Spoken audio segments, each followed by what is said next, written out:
Welcome to Session 3. Today, triangles. The formula is 1/2 base times height, and almost everyone can recite it. But the students who stop losing points understand where that 1/2 comes from and which measurement is really the height. Here's where the 1/2 comes from.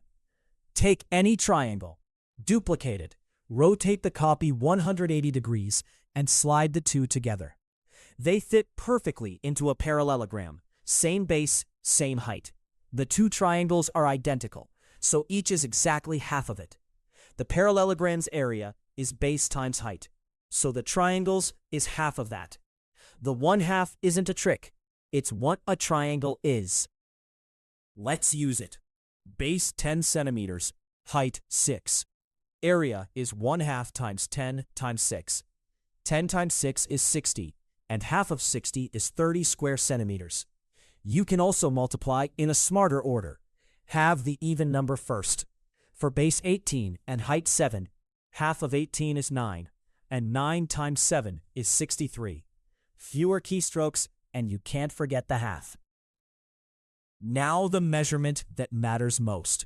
The height must be perpendicular to the base.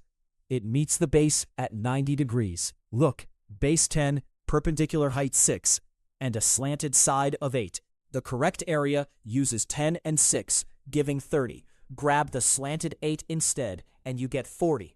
Wrong, because a slanted side doesn't measure that distance.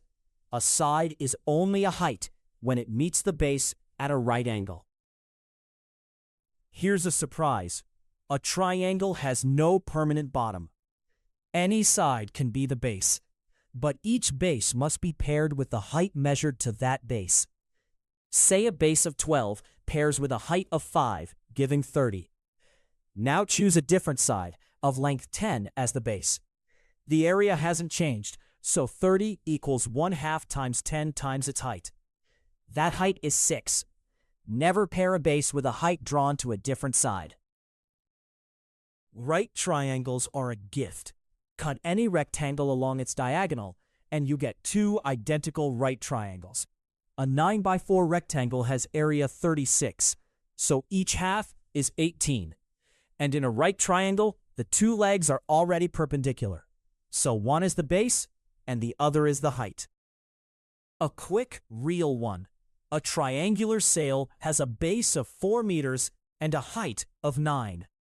1/2 times 4 times 9 is 18 square meters. Now, a full multi-step problem. A triangular road sign has base 30 inches and perpendicular height 26.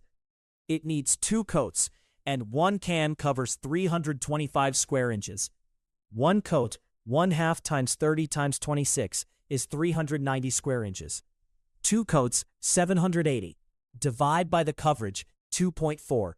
You can't buy 4/10 of a can, so round up to 3. 3 traps, stopping at 390, forgetting the second coat, and rounding down. And here's the number 1 triangle error: forgetting the 1/2. Compute base times height, 10 times 6, answer 60. And you found the whole surrounding rectangle, exactly twice the triangle. The real answer is 30. So a distractor exactly double your answer is that trap in disguise. Your turn. A triangle has base 12 centimeters and height 5. 1/2 times 12 times 5. Half of 12 is 6. 6 times 5 is 30 square centimeters. Let's recap. A triangle is half of a matching parallelogram, so its area is 1/2 base times height. The height must be perpendicular to the base, never a slanted side. Any side can be the base, as long as you use its matching height. And have the even number first. Excellent work on Session 3. The 1/2 now has a reason behind it, and you can spot a fake height. Next session we meet the parallelogram, the shape that explained the triangle. See you there.